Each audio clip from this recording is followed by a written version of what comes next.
Hello, everybody. Thanks for coming today.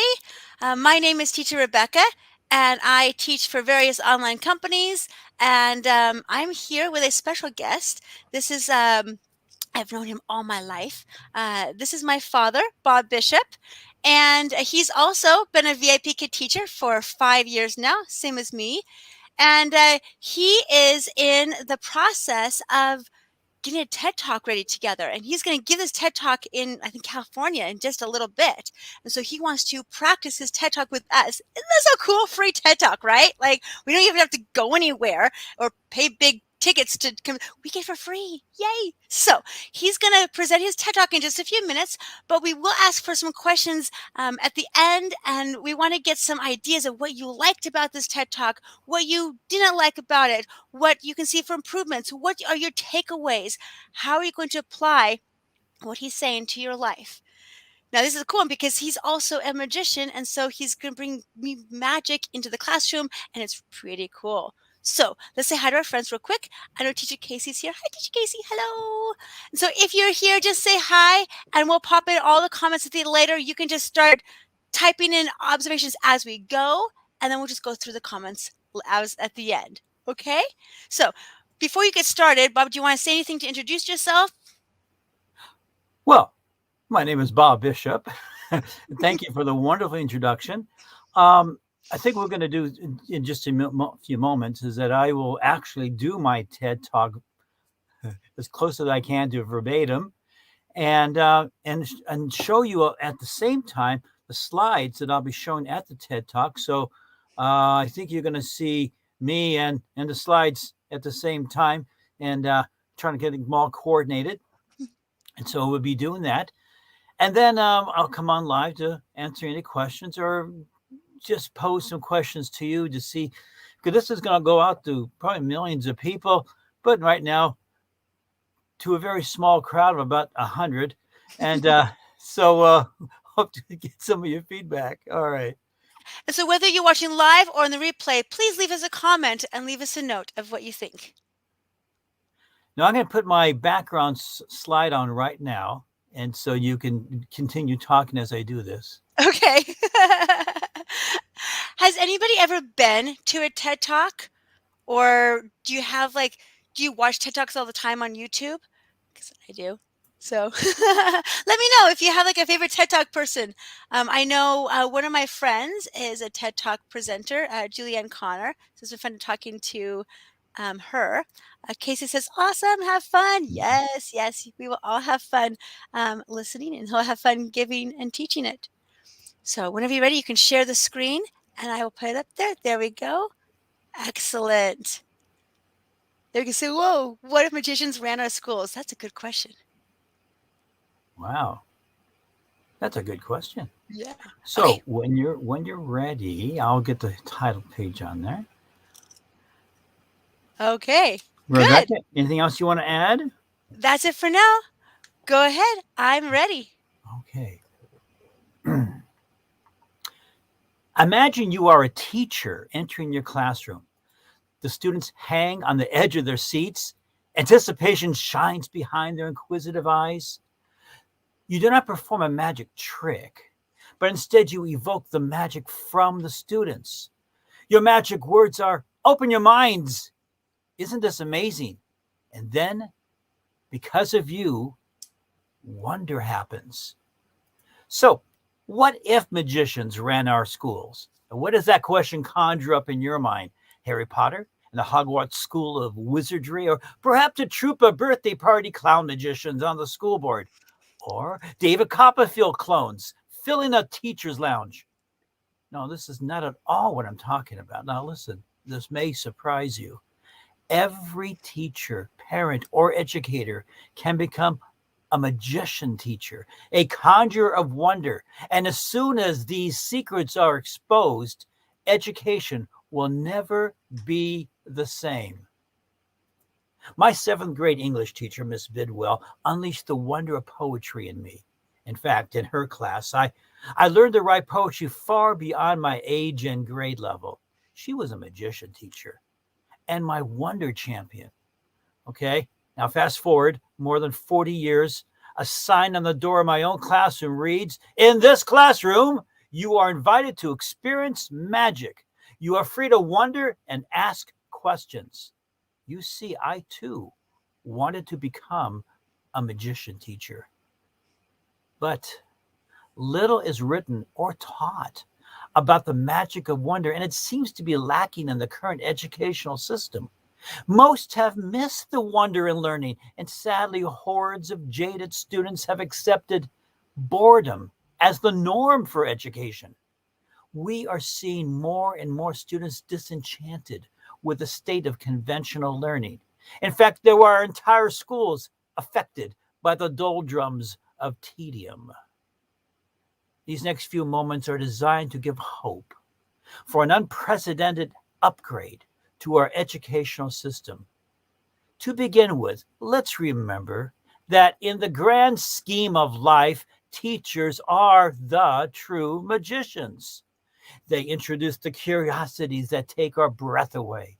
They demonstrate that within any topic, there are countless mysteries to explore, and they inspire an atmosphere where questions are ignited. Most importantly, both magicians and magician teachers are workers of wonder. For more than 20 years as America's math magician, I have shared many of these ideas of wonder and curiosity with thousands of wide-eyed students and teachers, first across the United States and then to Thailand, and later in South Africa and in Botswana. And validating the use of wonder and curiosity in teaching, Sophie von Stum, the professor of psychology and education at the University of York, gathered data from approximately 50,000 students and found that curiosity did significantly influence academic performance. She also found that curiosity combined with conscientiousness had as large of an effect on academic performance as a student's intelligence. So, to transform the world of education with wonder and curiosity, we must break the magician's code. There are three key secrets that will enable you to produce wonder in your students. And these three secrets will help students become curious, passionate, self-motivated, lifelong learners. To become a magician teacher, you must be a curator of curiosities, a fellow explorer of wonders, and an igniter of questions. It's important to use amazing photographs, fascinating objects, intriguing stories, unique artifacts, and unsolved mysteries to take the students' breath away. I make sure these curiosities are visual, attractive, captivating, unexpected, unique, memorable. Teachers love acronyms, don't they? And that spells vacuum. And the right curiosity strategically used will be like sucking the air out of the room, leaving students gasping for breath. And the Wonder in Math program uses math magic to do exactly this.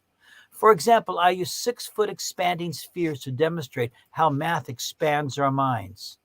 I escape from locked chains to show that no brain chains are allowed in learning. Magician teachers are joyfully dedicated to the researching, gathering, borrowing, categorizing of appropriate artifacts, oddities, and curiosities. So begin with this question. What takes your breath away? Find a wonder every day and share it. This will soon be as natural as breathing. You begin by inhaling your own wonder and exhaling this inspiration to your students. You might become like Herman, who gave his 5-year-old son Albert a compass to entertain him while he was sick. And Albert Einstein spent his life seeking a wondrous, magical force ignited by this initial curiosity with a compass. Magician teachers are curators of curiosities. And this brings us to the second secret. Magician teachers are also fellow explorers of wonder. Do you remember Miss Frizzle from the Magic School Bus? She starts an adventure and explores with wonder along with the students. She beckons the students, take chances. make mistakes, and get messy. Magician teachers are not the sage on the stage or even a guide on the side, but rather a meddler in the middle. Educator and author Erica McWilliams suggests that to meddle in the middle is to invite the students to struggle with the unresolved, to allow them to experience the confusion and joy of authentic learning and to wonder alongside their teacher. In a South African classroom, the students discovered together how to make a star with one straight scissor cut. They also discovered that by slightly changing the angle of the cut, they could magically change the shape or even make two stars. Students experienced jaw dropping wonder when they multiplied any 3-digit number by a secret series of numbers and discovered that magic happens. So take that walk of wonder with students, and together you will find even more questions and greater adventure. In her book, The Sense of Wonder by Rachel Carson, she says, if a child is to keep alive his inborn sense of wonder, he needs the companionship of at least one adult who can share it, rediscovering with him the joy, excitement, and mystery of the world we live in. Magician teachers are curators and fellow explorers. And the third secret is magician teachers are igniters of questions. A telltale sign of wonder is that your students are engaged with asking questions. And this leads to the most important magical secret, which is to develop your students' IQ, intelligent questioning. I had an unforgettable experience when I visited an extremely poor farm school in South Africa. After my program, the teachers guided me to the computer room. Wow, awesome! But to my dismay, the computers were over a decade old. They had never been turned on. There was no internet, and no one knew how to use them. Ironically, there was a sign that read, "Don't Google it, grapple with it." And in their lack, and to their credit, they had discovered a secret that American educator and writer Neil Postman wrote about. Learning to use a computer isn't nearly as important as learning how to ask smart questions. Magician teachers inspire and teach students to ask questions. But unfortunately, in most classrooms, only answers are rewarded, while questions are merely tolerated. But this runs so contrary to 21st century brain studies. The Association for Psychological Science used brain scans to show that curiosity ignited emotions, gratification, motivation, and memories, and dopamine was also released to associate curiosity with pleasure. Now, doesn't this give a good reason to make wonder, curiosity, and a questioning environment your goal for the year? Remember that the magic of learning is there for the asking. Imagine completely transforming education through the simple change of focus. Instead of asking, "What did you learn at school today?" Richie's parents asked, "What did you ask at school today?" And their son, Richard Feynman, became one of the most well respected, imaginative, and inquisitive scientists of the 20th century. Teachers, educators, parents, we are the magicians, the conjurers of wonder, the cultivators of curiosity, and the creators of inquiry, called to transform the minds of learners. What if all teachers became curators of curiosities, striving to spark their students' wonder? What if all teachers became fellow explorers, no longer afraid to join that journey into wonder? And what if all teachers became igniters of student questions, born from a sense of wonder? I wonder, what if magicians ran our schools? Thank you. Wow. That was excellent. Oh, what do you guys think of that? gives some good questions, huh? And it makes me go, wow, how do I want to be as a teacher? Yeah. Okay, let's check our chat box for a second there. Teacher Casey said at the beginning that she has not been to a TED Talk, but she's seen a few. Excellent. Me too. Never in person, but always online. Well, now Uh, you saw one. yeah, now I saw one well, kind of in person, but still online. But live, right? So online. Cindy said, hello, excellent PowerPoint. I Oh, agree. Good job with that. wonderful. Uh, Oh, thank you. Teacher Casey, I concur. I love Miss Frizzle. Yes, yes. I've been trying She's to get the voice paced out and still working on the voice without right. going to a falsetto. I don't think anybody can actually have the voice of Miss Frizzle unless you are Miss Frizzle. And get um, messy.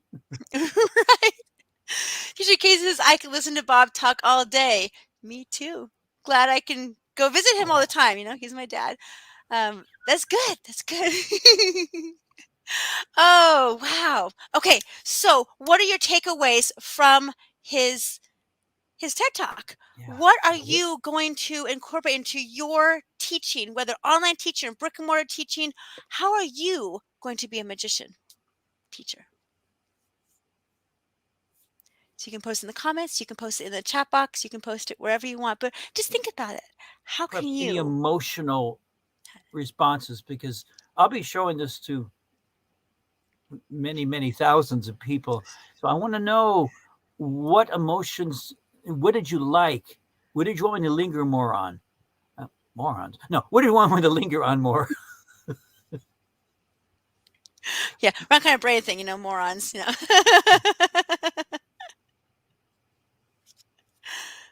What are you glad that I put in there? What confused you, maybe? And Rebecca, you're free to comment too. Okay.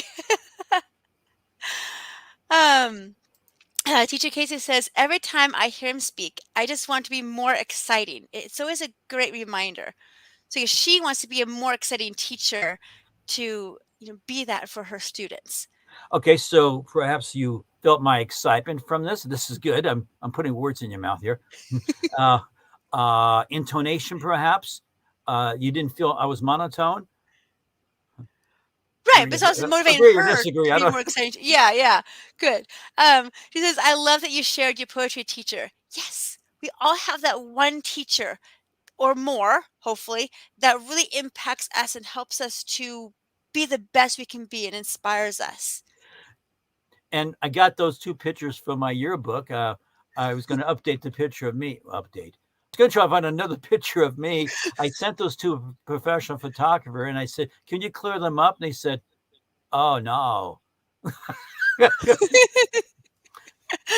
So I guess they're blurred, and that's how they were in the They look yearbook like yearbook. I mean, that's how the pictures were back then in the yearbooks. So, in 1843. That's right. right? No, I thought it was older than that. Stop it. I remember Columbus coming over, but I can't remember much after. Good.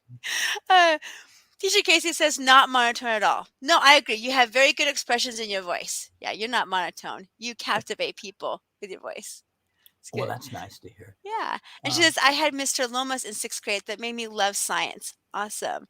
Um, oh, Mr. Lomas. Yes. you had him too?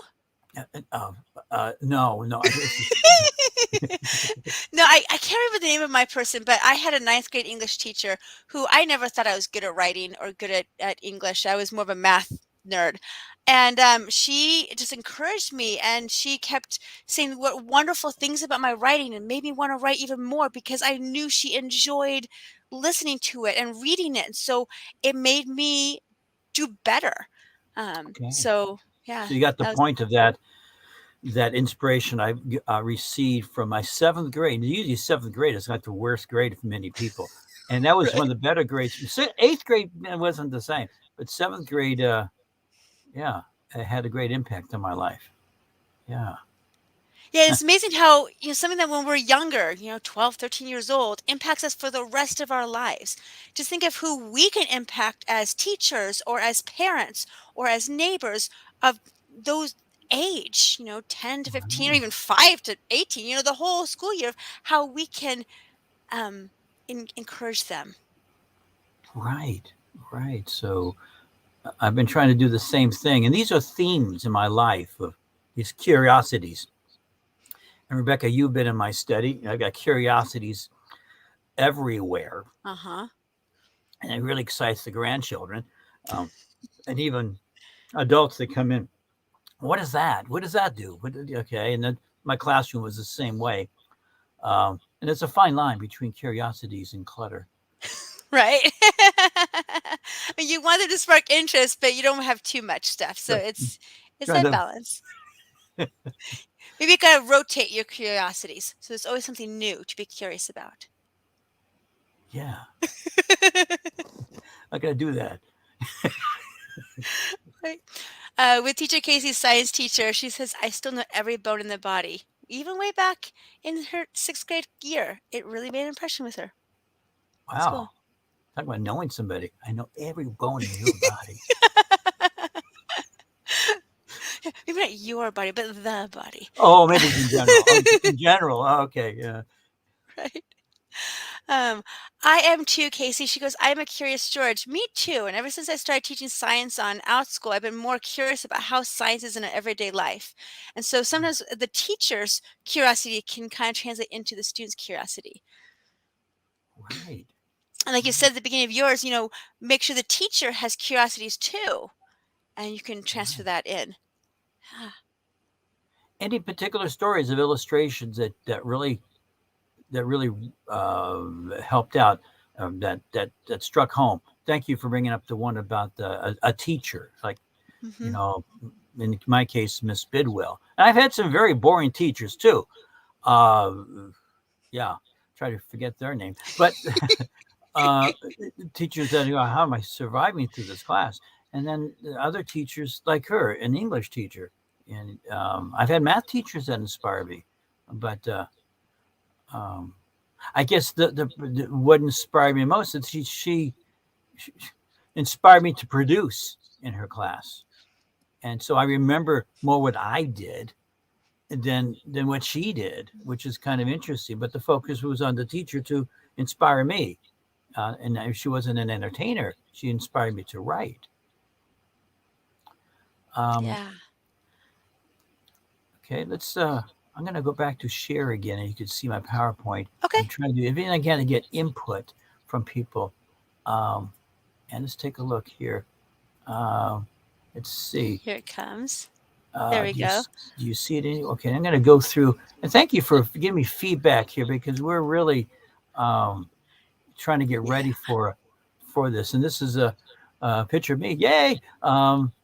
Let's Yeah, he see. wants it to be the best of the best when he gets to California to Right. present it. This So, was actually taken in Botswana, and this is how the show is always. I think I was actually doing something right here. Um, this is also taken. This is probably taken in South Africa. Yeah, this is taken in South Africa. This was actually taken in Boise in one of my magic shows, and I like the way the dimensions. It looks like they're actually. This is. I don't know. The pictures, the faces stand out. And this is one of my favorites. This was taken at a very large school. I think it was also in Durban, near Durban, and everybody's face is amazingly. It's, my daughter Brittany Bishop took these pictures. I'm really impressed. The guy in the back in the blue. Okay, and dramatic. And there's a picture yeah. there. DJ Casey says, last time I saw this, I spoke how I liked the story about your trip to Africa. Yeah, it's worldwide. Being a Yeah, magician teacher is worldwide. It's not limited to just one place. right. Right. I know. I love hearing about your trips to Africa too. And this was supposed to be like the downer right here. About where the I shared this just a few days back with somebody. He said most of my classes were tedium, and I said okay. And he said this needs to be heard by many many teachers. And I thought that was a really good Yep. um, This back to comment. the teacher Casey's comment too. Goes, having ADHD, teachers that create wonder could hold my attention. Boring teachers, not so much. Even with those people without ADHD, the same thing.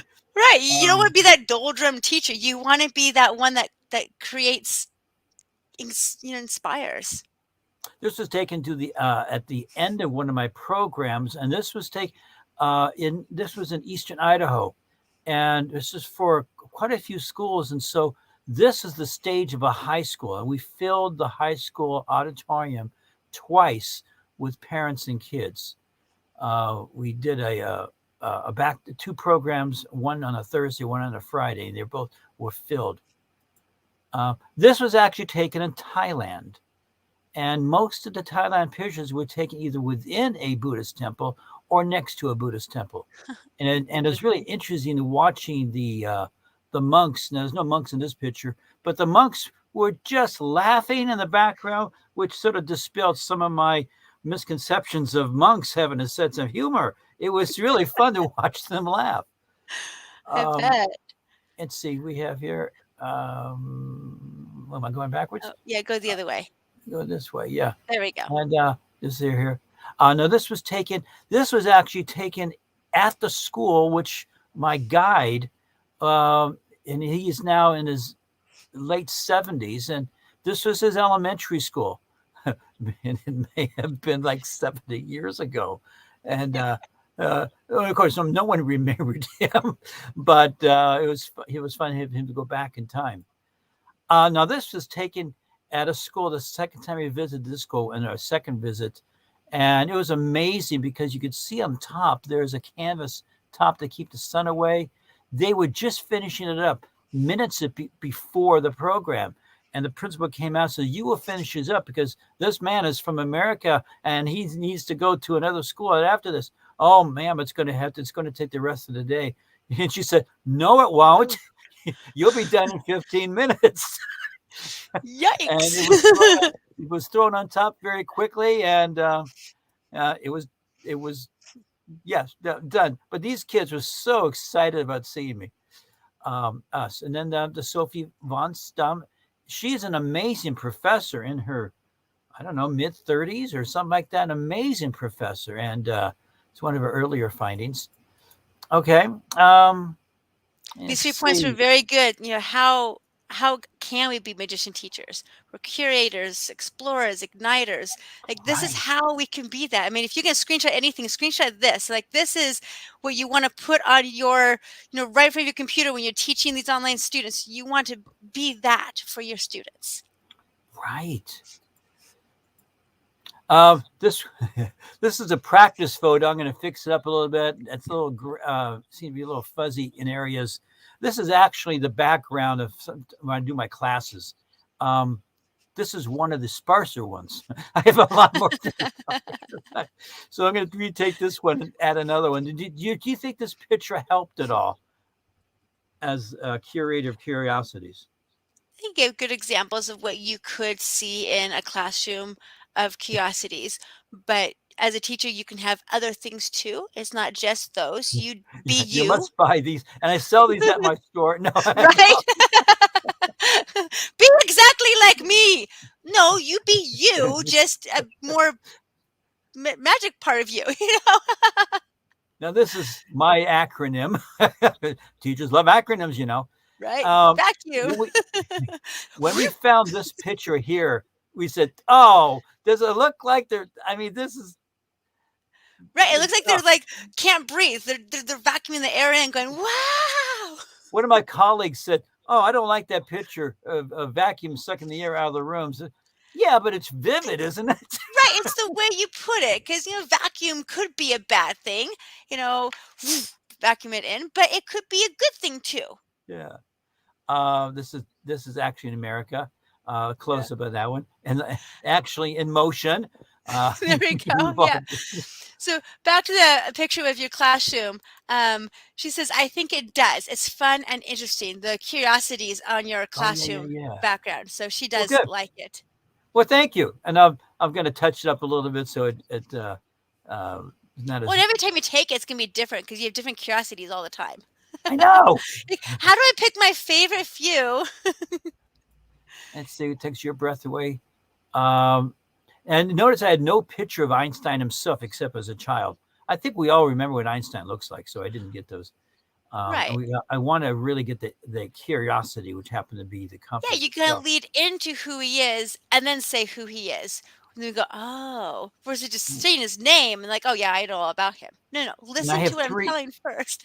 and I have these three stories of wonder. Uh, Einstein, Rachel Carson, and then Richard Feynman. Uh, Now, do y'all understand these three?